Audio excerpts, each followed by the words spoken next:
The snow fell softly outside St. Mary's Correctional Hospital in Texas, blanketing the grey walls in a deceptive calm. Inside, fluorescent lights buzzed faintly as Nurse Emily Carter began her night shift. She had worked at the hospital for 4 years, but this particular wing, the one reserved for terminal inmates, always carried a different kind of silence.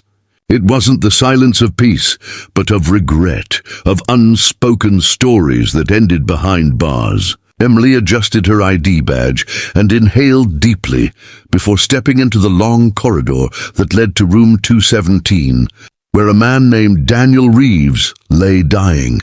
Daniel had been transferred from the state penitentiary 3 weeks earlier after being diagnosed with late-stage pancreatic cancer.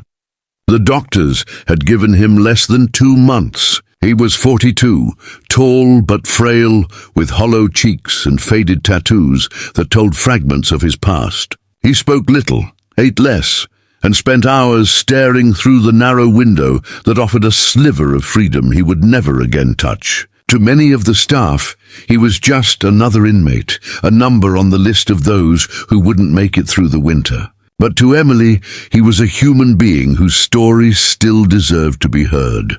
On her first night with Daniel, she entered his room quietly, carrying his medication and a clipboard. He didn't turn to look at her, only muttered a flat, "You can leave it there." His voice was rough, unpracticed, as though he'd forgotten how to speak gently. Emily placed the tray beside him and said softly, "It's important you take these. Mr. Reeves, it'll help with the pain." For a moment, he glanced at her, just long enough for her to notice the exhaustion behind his eyes. "Pain's the only thing that reminds me I'm still here," he said. That single sentence stayed with her long after her shift ended. Over the following nights, Emily learned that silence could speak louder than words. She didn't push him to talk.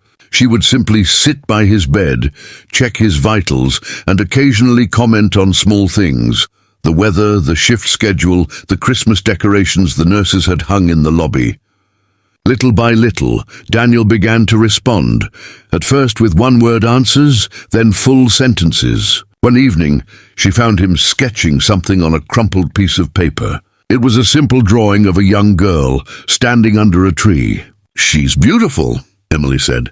Daniel looked down at the sketch and murmured, "My daughter. Haven't seen her in 9 years." From that moment, the space between nurse and patient shifted into something deeper, an unspoken trust. Daniel began to tell her fragments of his life, never as excuses, but as memories. He'd grown up in Oklahoma, worked construction, and after his wife died in a car crash, he fell into addiction and bad company. A robbery gone wrong had sealed his fate. He didn't fight the conviction. He knew he was guilty. The only thing he regretted, he said, was losing his daughter, Lily.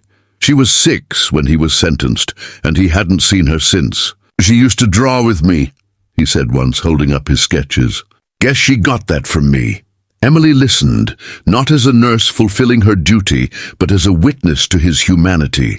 It was against hospital protocol to get too involved, but she couldn't help it. There was something painfully sincere about Daniel's remorse. She began bringing him small comforts, books, pencils, even a cup of coffee now and then when the guards weren't watching too closely. He would thank her each time, and for a few minutes, the hard lines of his face softened, revealing the man he might have been before prison had carved away his spirit. One evening, just before Christmas, Emily walked into his room to find him sitting up, breathing heavily. The monitors beeped unevenly, but his eyes were alert. "Nurse Carter," he said, his tone hesitant, "I need to ask you something." She pulled a chair beside him and nodded. "Anything I can do?" He took a deep breath, his voice trembling as he spoke. "I know I don't deserve much, but before I go, I just want to see my daughter, just once. I need to tell her I'm sorry." His words fell heavy in the sterile air. Emily felt a lump in her throat. She had heard many dying wishes, but this one carried a quiet desperation that pierced her heart. The hospital's policy on inmate visits was notoriously strict. Family reunions required multiple levels of approval, from the warden, the Department of Corrections, and medical administrators. The process often took months, sometimes too long for terminal patients. Emily knew this, but as she looked into Daniel's pleading eyes, she couldn't bring herself to dismiss him. "I can't promise anything," she said softly, "but I'll try." The gratitude in his eyes was immediate, unspoken. That night, when her shift ended at 2 a.m., she didn't go home. Instead, she sat in the empty staff lounge with her laptop, writing emails to the prison warden and the hospital's ethics board, explaining Daniel's condition and requesting an emergency compassionate visit.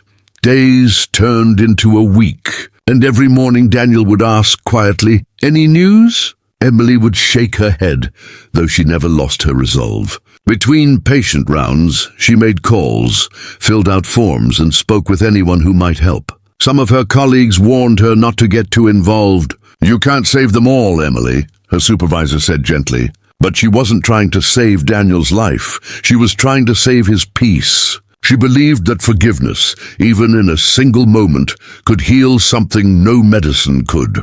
On Christmas Eve, the warden's office finally responded. The decision was still pending, but there was hope. Emily walked into Daniel's room that night with a rare smile. "They're reviewing your request," she said. He looked up, surprised. "You really did it?" "Of course," she replied. "Everyone deserves one last chance to make things right." For the first time, Daniel smiled, a small, weary smile, but real. He whispered, "You don't know what that means to me." Later that night, as Emily charted her notes, she paused and stared at the snow falling outside the window. She thought about Lily, a teenage girl somewhere out there, carrying the weight of a father's absence. She wondered if she even knew her father was dying. In that moment, Emily made herself another silent promise.